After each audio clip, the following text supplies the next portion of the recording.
Hello, and welcome to this week's episode of Masterpiece Movie Theater, where we will be discussing one of my all-time favorite films. Released in 1986 and released by Lucasfilm, nonetheless, and directed by William, I hope I'm pronouncing this correctly, Huyck. It's spelled Huyck. William Huyck. The film we will be discussing today is Howard the Duck. Now, before we even get into what happens in the movie, my friend Mike Lindquist and I have discussed this movie in length, okay? And we constantly see this movie on movies, they're so bad that they're good, or just flat out bad. They were some of the worst movies ever made. I am willing to accept that I love this movie because it came out in 86. I was born in 83. I grew up watching this movie. It was on HBO all the time. I don't care what anybody says. This is a hill I'll die on. I will for this. It is a good movie. Is it one of the movies that is a pillar of what helped start Marvel movies? No, but it's not a terrible movie.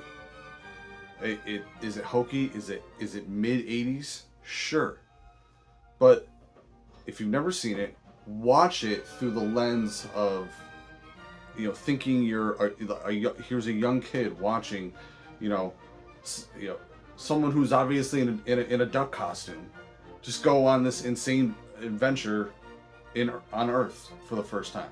So let's go to what happens, okay? It shows Duck World, and it looks very much like Earth, except everyone is duck. All the people are ducks, right? And there's Howard in his chair kind of like what I'm currently in, and all of a sudden it starts shaking. And he gets pulled through his apartment building, up, right out of the atmosphere. And then there's some narration, that introduces the movie Howard the Duck. He gets pulled across, I can't remember if it's the galaxy, the universe now, but he lands on Earth in Cleveland and in an alleyway. So the first person he runs into, who, obviously is then nice to him, is Beverly. Beverly plays in a band. Now, a lot of things like these parts of the movie work quickly. Some of it's very dark, and the part, so once she introduces him to her friend Phil, who's played by Tim Robbins, also Leah Thompson plays Beverly, so it's like, how can you go wrong with Leah Thompson? But then also Tim Robbins, okay? Once she brings him to Phil, because he's a scientist and he's gonna help, But once Howard finds out that he's a lab assistant, he just gets pissed, and he gets into a fight with Leah Thompson, and he goes he's just mad at them. He wants them to leave him alone. He's mad that he's he's mad he's on Earth. It's ridiculous. He goes off. He tries to get a job. He ends up in some romance spa thing. It looks so dirty and gross. Ugh. And anyways, he gets fired from there because he attacks a guy. Ends up going back to try and find Beverly. When he overhears their manager talking about how much money he withholds from them and how he plans to make a move on Beverly, Howard ends up challenging him to almost he's threatening him. One of his friends throws him down the bar. He gets up, he handles everybody. He's almost stabs the guy's ear off. He's got a pick right through his ear, his earring. He gets the manager to give him the money that he's withheld and say that he's no longer the manager. Everyone there is a witness, and Howard goes into the back, gives them all their money, tells them, that the manager is no longer there, and goes back to Beverly's place. And that's when you end up with a little bit of a weird scene. It's kind of romantic. It's kind of not. She's obviously messing with him, but But when some actual scientists come walking in that Phil helped, bring the light to when he stole a feather off of Howard's tail. They come and they tell him what happened. That this laser spectroscope had pulled him across the, across the universe, and that they can try and get him back. So Beverly and Howard go to where this laser spectroscope is, and when they get there, there's just the laser has exploded. There's somebody looks all burnt. They can't find Dr. Jennings, so who is played by Jeffrey Jones, same guy who is this is probably his most famous role, either Beetlejuice, or let's be honest, it's probably the principal in Ferris Bueller's Day Off. So they can't find him. All the stuff is going on, and then they find Jennings, and he feels weird. All the stuff is going on. So what it turns out was that the laser spectroscope realigned itself somewhere else and then pulled something else down.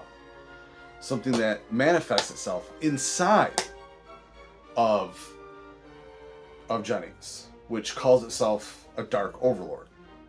And turns out that they had pulled that so they could escape where they are, and they could help take over, they could take over the universe. So as this is gestating inside him, he becomes more and more powerful. It fully takes him over, and he starts using powers. He's doing telekinesis and all this stuff. He's making stuff explode. They're in a diner, and Howard has the code key for the laser spectroscope. So he doesn't care that all these people are messing with Howard, and they're literally put him on a table like they're gonna chop him up. And once Beverly points out that he needs Howard, he just lets the Dark Overlord lets loose on the whole place, and he's just making stuff explode. It's crazy. They leave. He handles Howard, and leaves with Beverly to go back. He takes the code key to go back to the laser spectroscope, and so he can destroy it. So he can destroy it. So he can bring more Dark Overlords down. Howard gets up, manages to find Phil. They end up in this little rinky-dink light aircraft type thing. It's like a chase scene. Everyone's trying to get them. On the way, Jennings / the Dark Overlord does a couple things. He explodes a bunch of cars that are in their way. On the way back, he walks into a nuclear power plant and sucks the entire thing dry, just of all the energy that he needs. And then he gets back to there. Howard and Phil show up. They're trying to stop him. The only thing that they can find that they can do is this giant laser that they find that they mount on this cart type thing. Showdown happens, where Jennings / Dark Overlord is attacking both of them. Howard manages to shoot him with the laser, and Jennings loses. They can't find him. All of a sudden, Jennings gets up, but he looks normal again. Now, he's telling Howard, it's no longer in me. I don't know where it is, but it's no longer in me. And then that's when one of the or like a little overpass thing that's there, starts to break apart, and the Dark Overlord comes out. Now, again, this movie came out in '86. Okay, so you watch it today. Yes, does it look, is it obvious special effects? I mean, anything still does. Oh, it looks so real. It obviously doesn't look real. However, I'm sorry, but it still looks terrifying. If you see this thing, it is pure nightmare fuel. Okay, there's no way you can look at this thing and just be like that. That's just not terrifying. It's crazy. If you've never seen this, watch this. It's crazy. So Howard, again, almost same type of thing, gets back in the cart, goes right at the Dark Overlord, manages to kill that one. However, there are still more Dark Overlords coming down from the laser. So he has to make a choice. Is he going to destroy it? Is he going to let them come so he can go home? Nope. Goodbye, Duck World. And he destroys the laser with the smaller laser, blows it all up, and they are sent back, or they disintegrate. It's not 100%. It kind of looks like they disintegrate. So he saves the day. He ends up becoming the manager of Beverly's band.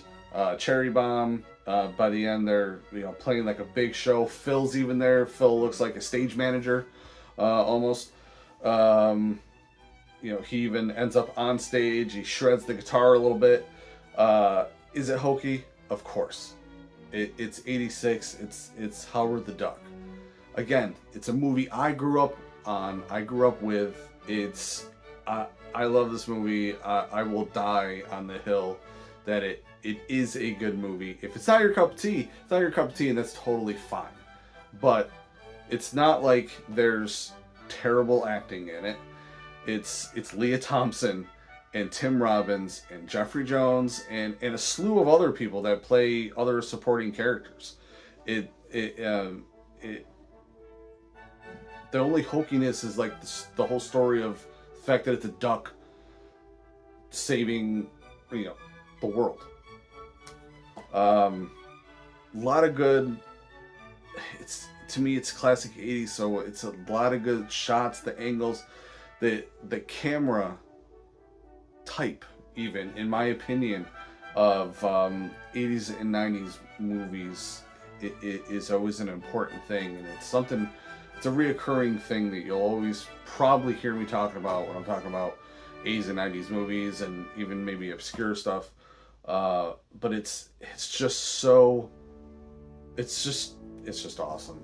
Okay, so if you've never seen Howard the Duck, pick this up. You can still find it in like probably Walmart for maybe $5, which it's a $5 well spent to have it if you want a collection like this. Yes, this is not fake, in case anyone is actually wondering. And this is real movies. This is taken over a long time, and this is just a portion of it.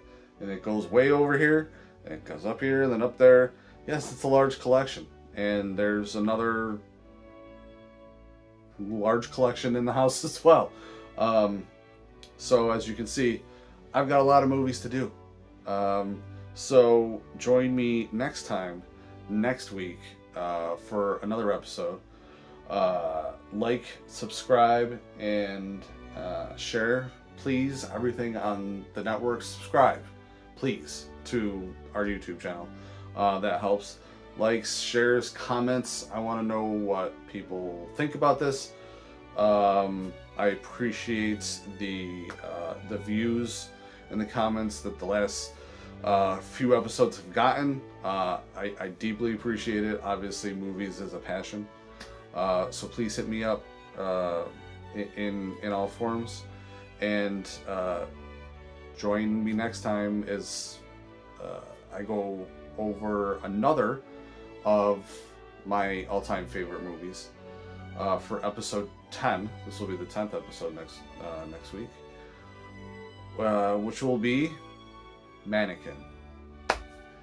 I'll see you then.